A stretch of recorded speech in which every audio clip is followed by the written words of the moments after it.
There is no more influential thinker in the study of UFOs than the French astronomer, computer scientist, and ufologist, Jacques Vallée.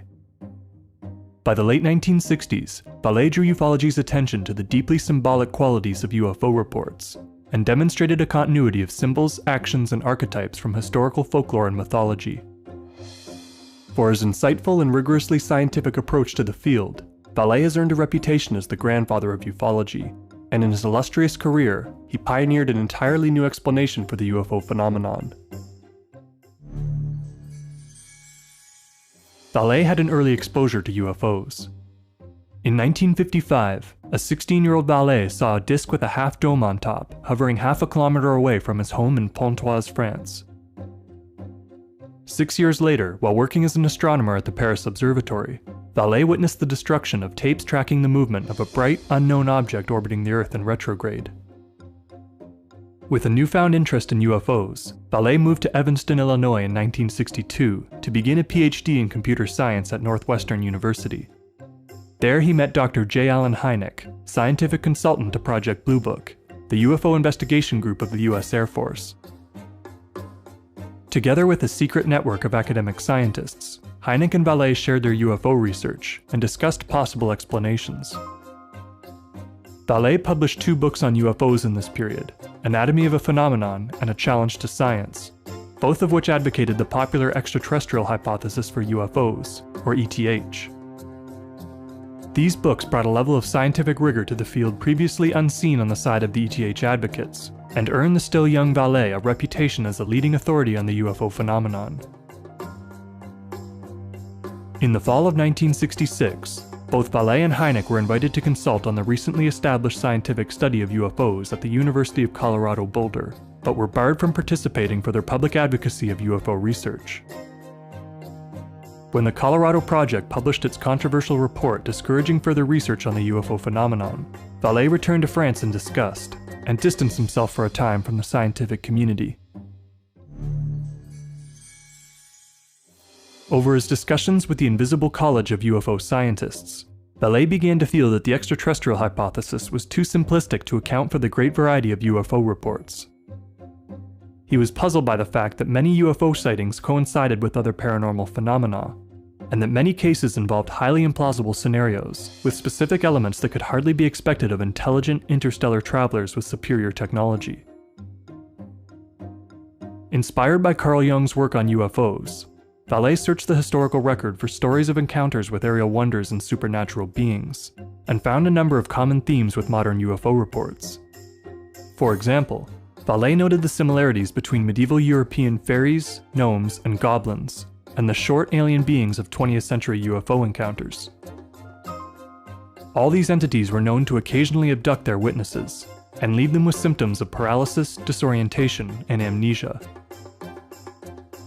Vallée proposed the existence of a technologically mediated, extra-dimensional intelligence that has operated throughout human history, masquerading as creatures of myth and legend in the witness's culture.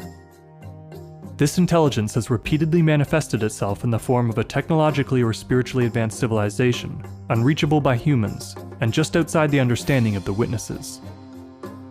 It has evolved its appearance to keep up with our changing worldview and ever-expanding technological capabilities, but always represents what's just ahead of us in our vision of the future. For example, this intelligence appeared over medieval Europe in flying ships, with occupants who claimed to originate from a civilization above the clouds.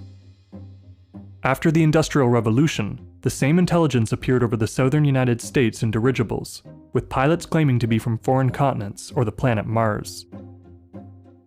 The intelligence then appeared in rounded metallic saucers when the world's superpowers began experimenting with jet engines and disc-shaped craft, and just before humanity's exploration of outer space renewed interest in the possibility of extraterrestrial life.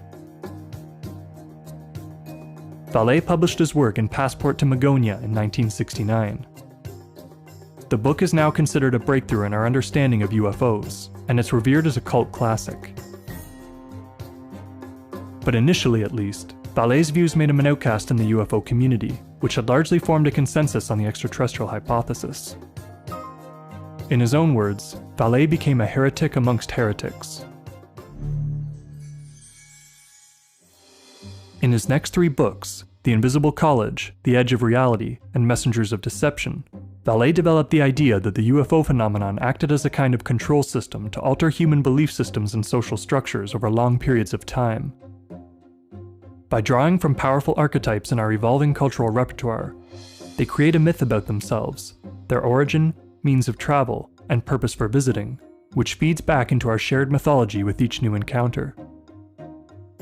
The specific content and logic of these encounters are self-contradicting and frequently absurd, but what Vallée called the meta-logic, or their deeper symbolic meaning, showed consistency in undermining dominant belief systems and social structures. Vallée also rejected the idea that the US Air Force was withholding proof of extraterrestrial visitation or flying saucer crashes, and argued instead that by debunking UFOs and disseminating misinformation, they were distracting the public from their own ignorance of an elusive and ultimately unpredictable phenomenon. It was the UFO phenomenon itself that engaged in the real cover-up, by cloaking itself in absurdity so as to be rejected by mainstream culture. In his next 3 books, Dimensions, Confrontations, and Revelations, published between 1988 and 1991, Vallée expanded on the control system hypothesis, and criticized contemporary ufologists for their obsession with establishing extraterrestrial origins and achieving government disclosure. He traveled to Brazil, Australia, and the Soviet Union, among other places, to study manifestations of the UFO phenomenon there, and published UFO Chronicles of the Soviet Union in 1992. In 2010, Vallée published the results of years of data curation with Chris Aubeck, a compendium of 500 descriptions of anomalous aerial sightings from antiquity to the early modern period. The book allows for easy comparison of sightings across different cultures and historical eras, and demonstrates common features over time. Not only did Vallée provide the first real alternative to the extraterrestrial hypothesis, he helped turn ufology's attention away from the physical origin of UFOs, and towards their effects on people and society. This shift in perspective has led new ufologists like Micah Hanks and Nick Redfern, and abduction researchers such as John Mack and Whitley Strieber, to recognize linkages between UFOs, consciousness, and other anomalous phenomena, and to explore theoretical frameworks for understanding them all together. Vallée has left his mark on popular culture, serving as the inspiration for Claude Lacombe and Steven Spielberg's Close Encounters of the Third Kind. But his legacy is built on the far-reaching impact he's had on UFO science.